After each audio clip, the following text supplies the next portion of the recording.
Center State CEO is Central New York's leading business leadership and economic development organization, committed to creating a region where businesses thrive and all people prosper. Welcome to Center State CEO's semi-monthly podcast, Talk CNY, presented by NBT Bank. Through this series, Center State CEO shares the latest news and information on topics ranging from community and workforce development to policy and innovation. You'll get an inside look at the people, projects, and planning moving Central New York forward. Take a moment right now to subscribe in your listening app for new episode reminders every other Wednesday. As business leaders, we can invest in training and do the work on diversity, equity, inclusion on the front end. Or we can pay later for the consequences of not doing that work at all or doing it well. But one way or the other, you'll pay. Melanie Littlejohn, Vice President, New York Jurisdiction, National Grid, joins us today to talk about the importance of companies investing in and doing the real work associated with diversity, equity, and inclusion. I'm Andrew Fish, Senior Vice President of Member and Business Experience at Center State CEO. I'm Kate Hammer, Business Coach and Member at Center State CEO, and we are your hosts for Talk CNY. Melanie, thank you so much for joining us today. It's an honor to have you here. Important topic, but just so our listeners know, you, National Grid, have been such great partners with Center State CEO over the years. You were our board chair for a number of years. You helped us as an organization around this topic and pushed us in really important ways. So I'm just really thrilled to have you here and excited to have this conversation. Thank you. Thank you for having me. Appreciate the dialogue on this really important topic. Absolutely. Yeah, let's start by getting a very clear understanding on what DEI is. So could you define that for us so we make sure everyone's on the same page and we understand what we're about to spend this whole episode digging into? So diversity, equity, and inclusion. I want to think about this analogy that someone shared with me a long time ago. One having a dance, being invited to dance, and then selecting the music. Right?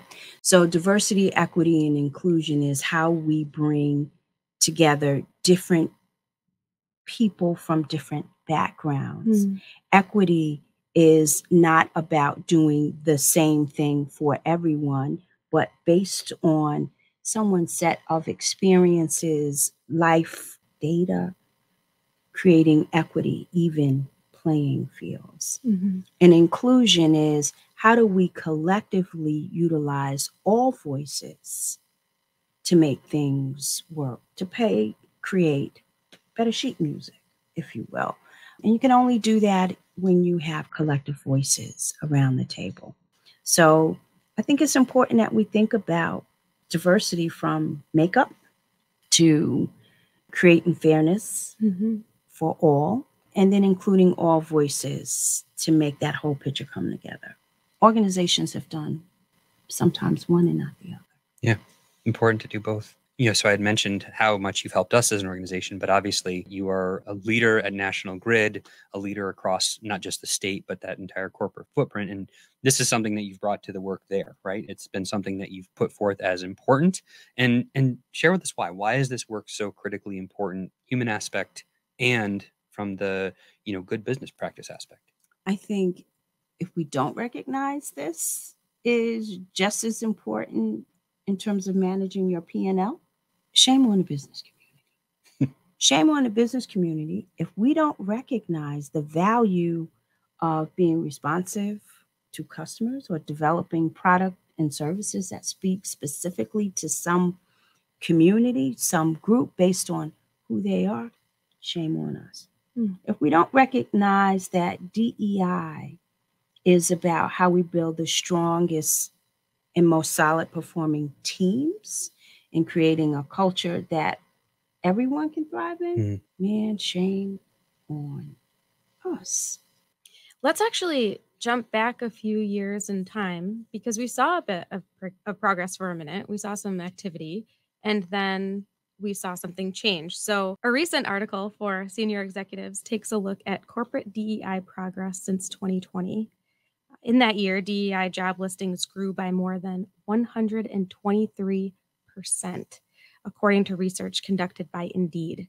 And in June 2020, during Pride Month, companies across all forms of media changed their logos to show representation for the LGBTQIA+ community. Yet, since the beginning of 2023, we've seen a reversal of those investments as many tech companies pull back. Meta, Amazon, they're seeing DEI cuts, making DEI cuts.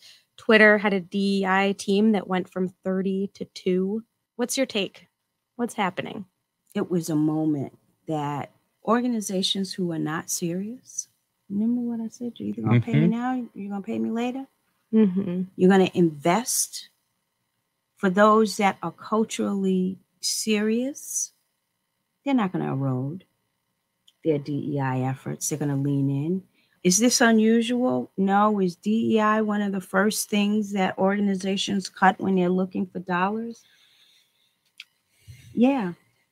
But sometimes that's because they didn't do the diversity piece, mixing it up on the front end. Because if you mix it up on the front end, you would have more collective voices around the table to say why leaning in now is just as important as it was in June 2020, or as we watched what happened with George Floyd and we stood in suspended animation, right? Those were the moments that we had our awakening. To see how DEI has been politicized makes organizations sometimes a little nervous. Yeah. And they retreat. Yeah. I'm not, those numbers, not shocking at all. Tragic, but not shocking. But how do we continue to build and reverse that and change it is the bigger and more important question. You've done a lot of intentional DEI work in National Grid specifically. You've led some of that. You've asked us to come in and help on some of that just because outside perspective is always important. I know we do that when we do our own internal work, despite having, Dr. Johanna Rogers, who's fantastic in her work, who we're going to be talking with next episode. We still bring in that outside perspective. So you've done that. Have you seen a difference? Have you seen progress? You have any stories that you want to share as it relates to some of that DEI work at National Grid? An industry that traditionally, when you're thinking linemen, front lines, when you're thinking all those other things, has not been very diverse, either from the standpoint of, racially diverse, gender diverse, or any kind of diversity. So how's that experience been? I think since Dr. Rogers came in, and yeah, it is important to bring in someone outside of the house to come in to say, all right, I see dust bunnies in the corner. Sure. Right. And organizations that are serious will invite external guests in to do the analysis, to help organizations do their own soul searching. Find those blind spots. You got to find the blind spots, right? And you need someone else to call it out. You need someone else to call it out, and then help think about what's the plan to help moving it forward, because calling something out isn't good enough. Right? You got to call it out, and then you have to figure out what you're going to do now that you call it out. And that's what Dr. Rogers helped us do, is call it out and create a plan. And one of the biggest outgrowths of our plan was hiring a chief diversity officer, not just any chief diversity officer, but one that was courageous and intentional and also had a global view.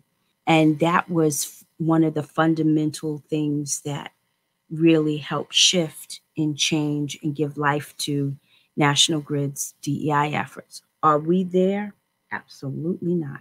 Are we on the journey? Absolutely. Is the journey hard? Talking about any difference is hard. Yeah. Very hard. But we have to. We got to call it, call things out and have courageous and constructive dialogue. And so the work with Johanna Rogers that enabled our chief diversity officer to come in to help build this plan that has accountability built into it. But sometimes we got to be reminded of what accountability looks like. Mm-hmm. And that's what working with the CDO and Dr. Rogers has done. It's helping us bring in accountability. This work is not for the faint of heart, but those who can do it and stay committed to it and not reduce their DEI team from 30 to 2. Yeah. I think you have a good shot at making some inroads, but you got to stay committed. We're going to take a quick break here. This important conversation is going to continue, but first, we're going to have a note from Talk CNY's presenting sponsor, NBT Bank.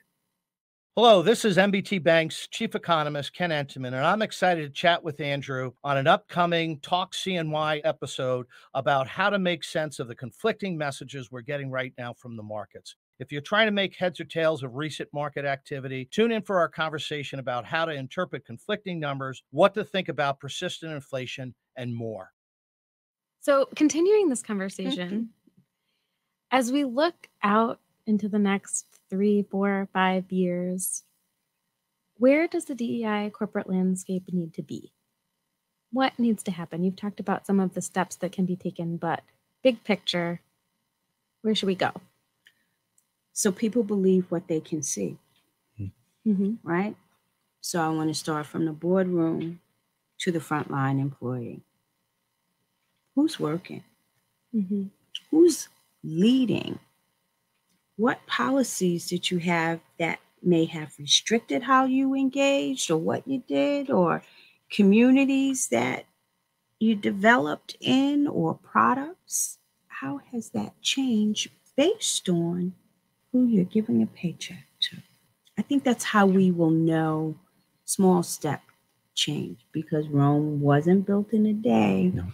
And there's lots of history that we can't erase, but we got to acknowledge and recognize. So that's how I think we will begin to see DEI taking hold in 3 to 4 years. It is about our continued leaning in and not running from the room.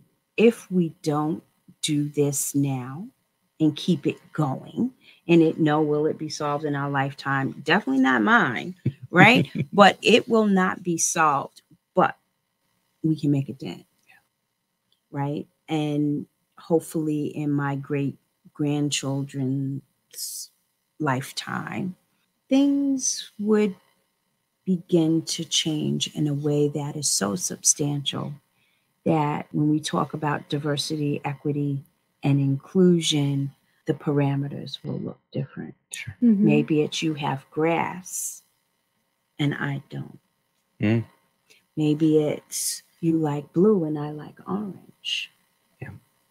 Right? Maybe the parameters of diversity begin to change that we're leaning in on, and it's not race, gender, age, national origin, sexual orientation, religion, maybe it's none of that.